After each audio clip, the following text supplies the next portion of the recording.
part, sometimes I mute the bass part, like it's not clear sound. So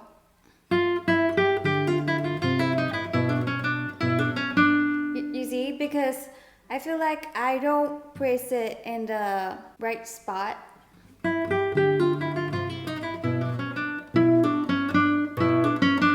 You see, like sometimes I can barely hear the melody.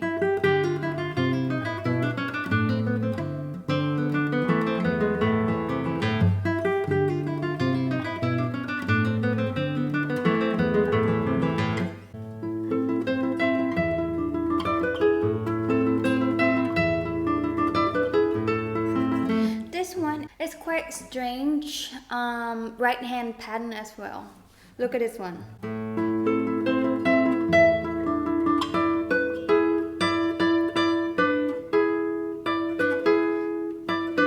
I have to like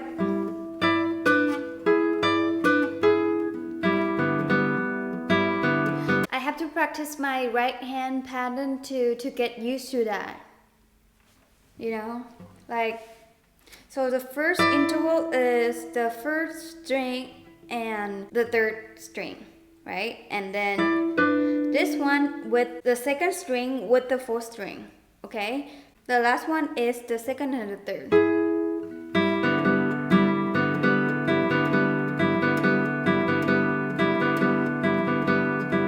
That's how I practice it.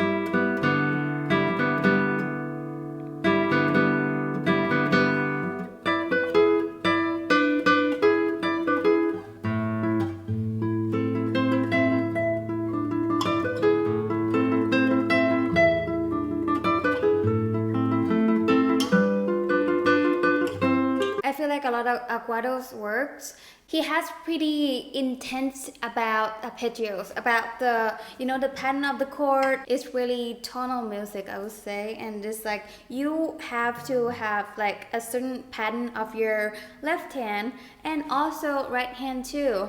So that's why whatever piece I learn, whatever piece I play, I like to play the studies. For example, I try to read all the studies from Aguado's books. I try to play all of his studies so that I can feel about his music. I can feel more of his compositional style, of his tone, of his musicality.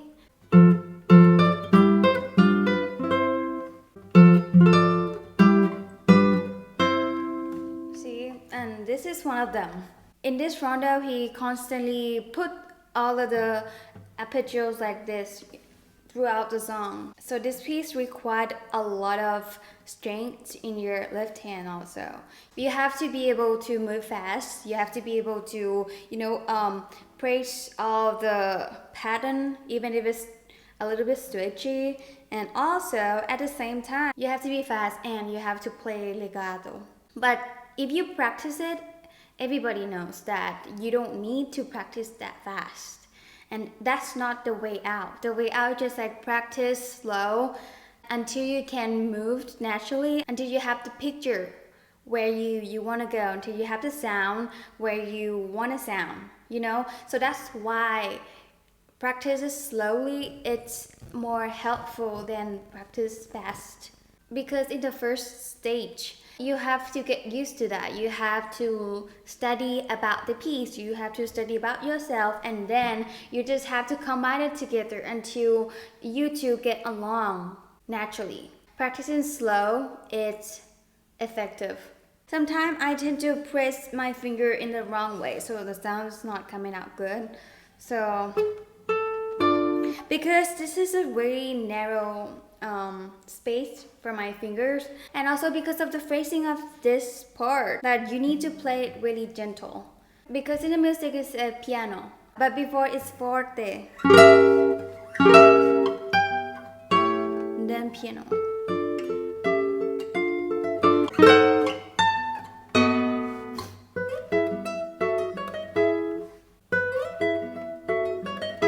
See, so it's really sudden change of the musical dynamic here.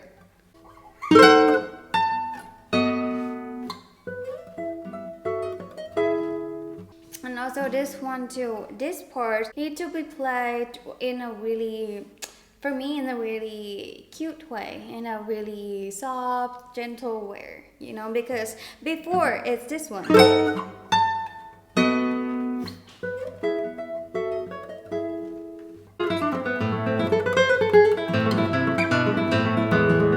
And also this part, it sounds really, you know, challenging to play, but I also struggle with the arpeggio part. Because sometimes I don't play it evenly.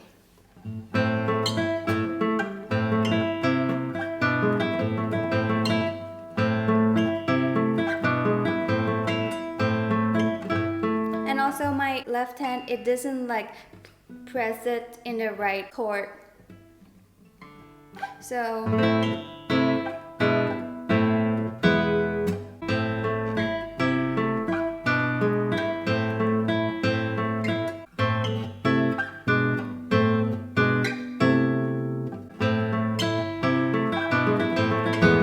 I practice by, you know, just like planting the left hand beforehand.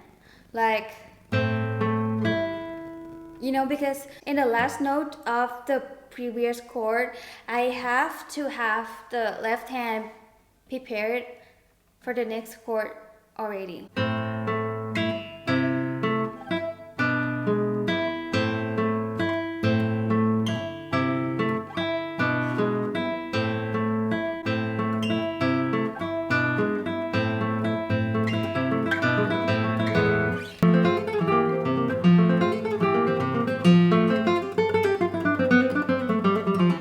So besides arpeggio, the scales also required too. From what I learned from this one, especially this one, I feel like if I play really tense, I can't move fast as it should be, you know? So in fact, I try to relax more. I try to don't press that really hard. It just gives me more flow. And the result of that, you can play it more faster without forcing it. But in order to get that, you have to practice this a lot. You have to practice this until, you know, you have the muscle memory ready for that to happen.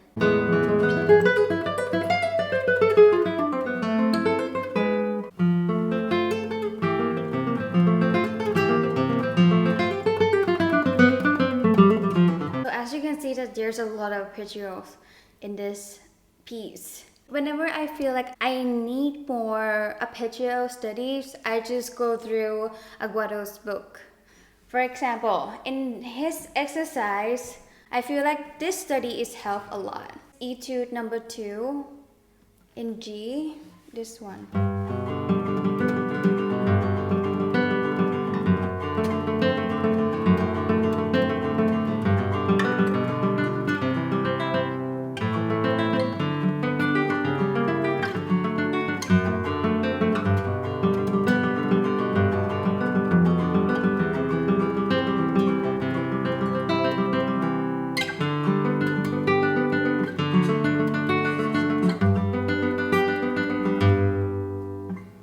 I feel like it's helped me with the evenness of my right hand fingers. Because for me, when you practice the piece and you want to fix the part that is really difficult for you, sometimes it might be really frustrating. It might drain you from practicing a little bit. So my way out of that is just play something different. Play something new, play something that you feel like you can play that, which is studies is the answer because it's easy. And on top of that, I can learn about the composer even more by their studies. Whenever I try to practice the difficult spots, sometimes it's kind of frustrating and also it drains you out from the piece. Like it might discourage you to play it. And the way out of that is that I study from the composers. That's my way out of that problems. You know, because I have to play something that I feel like I can do it. You guys can check it out from his book. and it had a lot of studies, and some study even it's easy, but if you look at more closely, it can teach you something that you might be surprised to discover. You know, even if it's 2 lines, you can still learn from that. And I feel like I be more close to the composer by playing their studies. There's a lot of interesting etudes in Aguado's book. You know, he has like 3 levels of practice. So first level, he provides you exercise that is, okay, if you want to level up your skill, so just learn this, and then after you achieve all of that, you will move to the second level, and then the third level is the most advanced. But all of that is really musical. It's really fun to play. It's not boring, and I enjoy playing that. Sometimes first thing of the day, I just like reading the study from Aguado's book. Just make fun out of it, and then you can enjoy it more.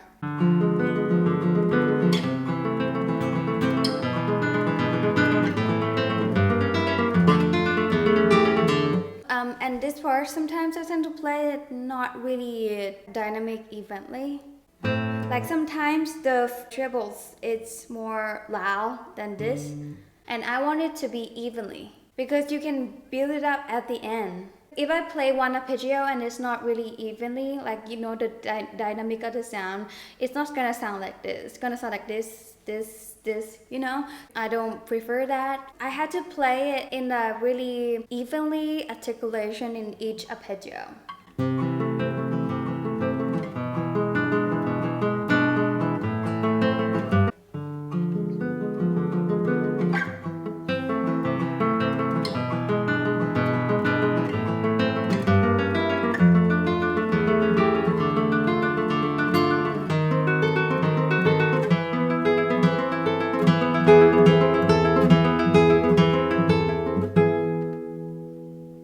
This part is quite tricky for me.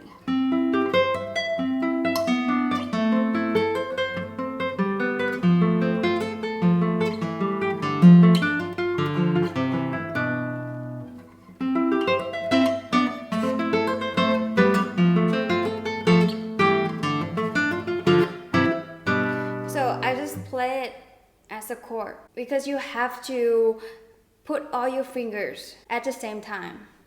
So that way it's kind of practice on my planting on my left hand.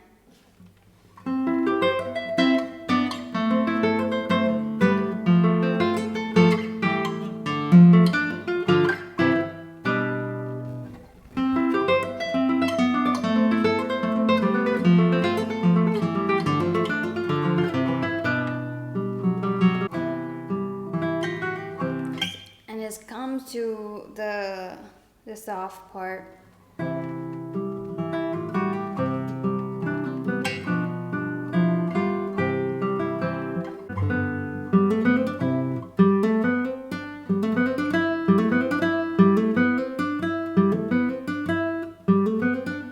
Even this part it looks easy, but by the simple way of it, I can make it messy. I can't make the note, you know, like ring it, and it's kind of messy sound. So even if it's simple, but still I have to be careful of that. I can just like look over this simple part.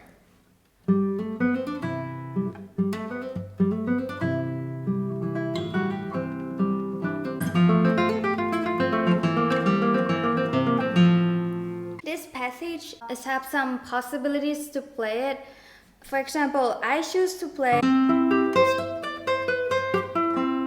so I use I am, but some might choose to play MA instead.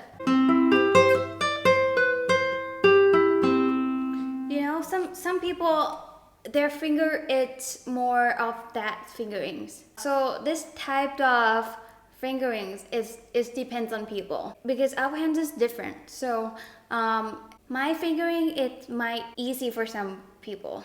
So my fingering might seems to be hard for some people, but their fingering might seem to be hard for me. I feel like figuring out you're fingering by you have to know what's your strength and your weakness. For me, my strength is the I am. So I feel like if I play,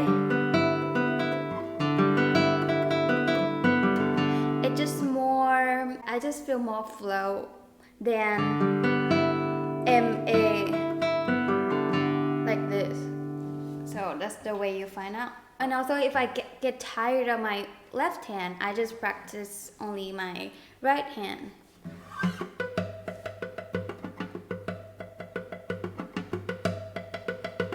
Because in this pattern of your right hand, the tricky thing is the crossing between your M and your A. So you're gonna play, and then I M, and then you have to play your M on the first string, your A on the second string.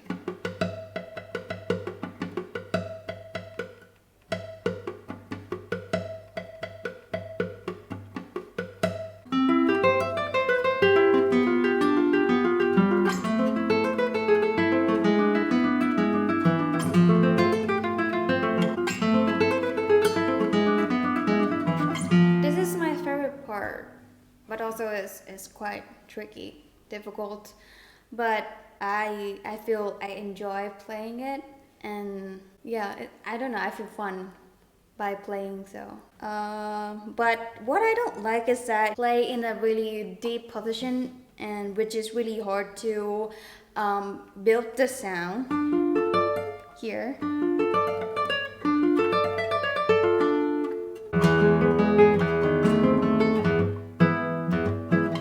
It's more about your right hand. So what I do is just like practice in the open string really slow on metronome.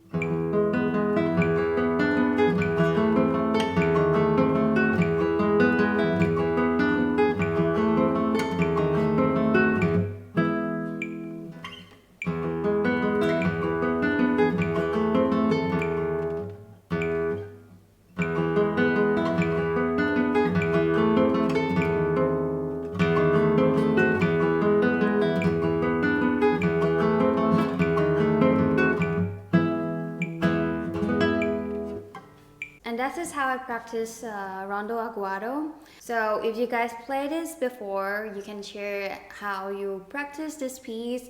And you can also share, you know, like it might be some tips and tricks that you guys have, and it might be really interesting and useful for me. You guys can share in the comment, and see you in my performance video. Thank you for watching.